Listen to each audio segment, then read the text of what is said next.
Mike Mckenna with MAPEI, and I'm showing you guys our PP level DUO system, which is designed for porcelain pedestals, paver systems. You can use it with the concrete pavers. It's a floating deck system that we've developed, going on top of raised decks, concrete, crushed gravel. As long as it's sloped properly with 1/4 inch per foot, you can use our system starting at 3/8 of an inch all the way up to 4 feet with our extensions on there. You have our PP level mini with the extension on it, giving it up to another 3/8 with our small, medium, and large to complete the system.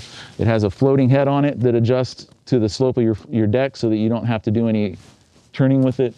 This is the adjustment key that comes with our system, and you're able to fit it in between here to move your pedestals up and down.